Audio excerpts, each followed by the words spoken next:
Viewers, এই সেই viral ডুমুর গাছ, এটা এক সপ্তাহ আগে মূলত ডালপালা কাটা হয়েছিল, এখন নাকি পানি পড়তেছে টপ টপ করে। তো এই বিষয়টা আমরা স্থানীয় লোকেদের কাছে একটু জিজ্ঞেস করবো।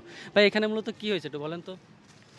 এখানে একটা দোকান ছিল, আচ্ছা দোকানটা ভেঙে ফেলেছে। ভাঙার পরে এই গাছটা দেখা যাচ্ছে, গাছটা পরে ওরা দোকানের মালিক গাছটা ছেটে দিয়েছে, কেটে দিয়েছে। আচ্ছা কাটার পরে এই এক সপ্তাহ যাবত এখানে পানি পড়তেছে, অটোমেটিক পানি। কেউ পানি ঢালি নেই, ফেলি নেই, পানি আল্লাহর চায় পানি পড়তেছে। এটা আজব একটা ব্যাপার, অদৃশ্য ব্যাপার। সর্বশ্রেষ্ঠ শক্তিমান রব সে করেছে, আমরা নিজে চোখে দেখেছি। আচ্ছা, এই যে পানিটা পড়তেছে, এখানে তো কেউ পানি ঢালেনি, এক সপ্তাহ ধরে এমনি পানি এমনিই এমনি- পড়তেছে পানি, এমনিই পানি এমনি এভাবে পড়তেছে, পড়েই এমনিই পানি যাচ্ছে। আচ্ছা ভাই, এই বিষয়টা আপনারা কি মনে করতেছেন বা বিষয়টা কি হতে পারে এটা একটু হয়তো বলেন তো? আল্লাহর একটা নীলা নীলা আর কি। খেলা, হ্যাঁ। আচ্ছা আচ্ছা, মানে আপনারা নিজেরাই দেখছেন যে পানি হ্যাঁ, পড়তেছে এক পড়তেছে, সপ্তাহ ধরে। পড়তেছে। আমরা নিজেরাই দেখেছি। আচ্ছা আচ্ছা, রাত হলে পানিটা একটু বেশি পড়তেছে, তাই তো? আচ্ছা আচ্ছা, এখনো পানি পড়তেছে কিন্তু একটু কম কম পড়তেছে আর কি, রাত হলে বেশি পানি পড়ে।